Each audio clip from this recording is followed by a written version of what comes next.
So Monday night, meatballs for dinner.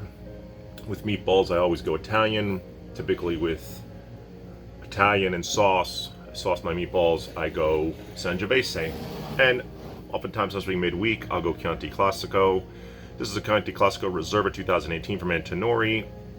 Wonderful wine producing family out of Italy. I don't know if I've ever had this Chianti Classico, especially Riserva, so I saw it. I think it was in the $28 range. Hasn't been decanting long enough for it really to open up, but on the first pass, it smells like Sangiovese from Italy. It smells Italian, it smells like Sangio. And I guess I wanted to talk a little bit about Sangio. So I do love Sangiovese. I think it pairs amazingly with Italian foods, especially foods that have Italian fare with red sauce, without a doubt.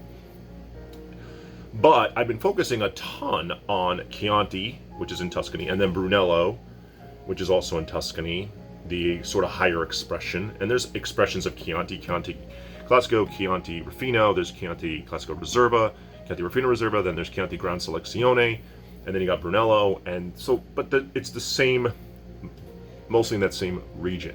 Sangiovese is made in a lot of other places. There's an amazing Sangio made in Cape May from Turdo. It's absolutely awesome. Different stylistically, but fantastic all in the same. And I guess really what I explored, so when I first got into Piedmont and Nebbiolos, I explored tons of places for it. I even had one out of Pennsylvania. I'd like to get one, the one that Turdo makes. I have not been able to get my hands on it yet. I've explored all the other northern regions of Italy. Valtellina, I have another one. Gattinara, Gemme, Barbarello, Barolo, Barbaresco. So I've explored a number of places for Nebbiolo. I haven't really done that same exploration for Sangiovese. So there's a Rosso, which is like a baby Brunello, Rosso di Montalcino, Vino Noble, also made from Sangiovese, primarily Sangiovese. I forget the rules are 70-80%, something like that. Even Chianti's, I think 80-85, depending, is it Reservas and not Reservas, a Gran Selezione, ripeness, there's a lot of different rules that govern it, the DOCG. But anyway, I think I want to explore a little bit more some Sangios, not an enormous exploration needed, but just a few more that I would absolutely love to try. So I think I'll be doing that soon. Sort of very similarly, it'll run parallel to what I did with Nebbiolo. I love the Nebbiolo grapes so much that I wanted to explore other areas that focused on it.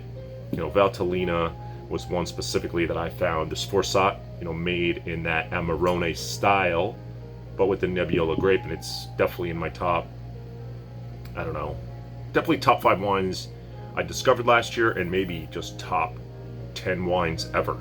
$100 wine for the one I bought, and they're always kind of expensive, but phenomenal. So, sort of back to the subject at hand, this Chianti Classico from Villa Antinori, and I've always known about this producer, and I know I've been buying a lot of Carpenetto, and that's decent. This is a little bit more than that. This looks a little bit bigger. It is a Riserva. I don't know about the 2018 vintage. I know 2016 was fantastic out of Tuscany. I'm not sure about 2018. Smells like black cherry, leather, cedar, sandalwood.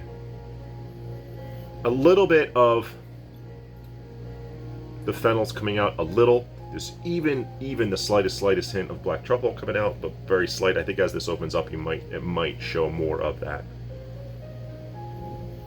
And I always get a dried herb, specifically like marjoram or sage or thyme.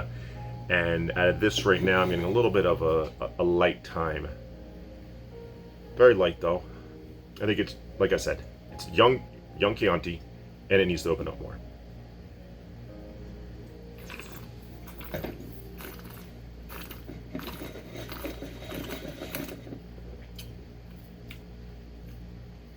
That's delicious. So, great acidity, as you expect from Sangio, and from this region, and from this producer. It's a little bit more mouthfeel than but I'm a little heavier. Maybe because it's a Riserva, very mouth coating, very silky tannins. The tannins are there, but silky, especially for such a young wine. This wine's delicious. So this wine has the elegance of Italy, and also just a bit of a delicious factor to it.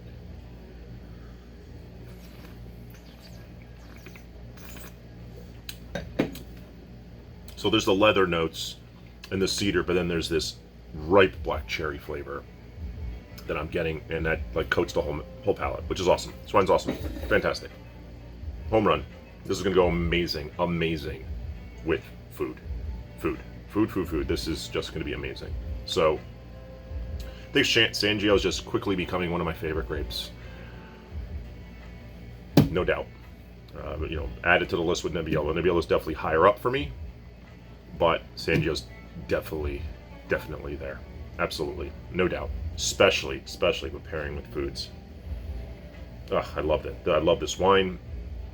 I love this grape.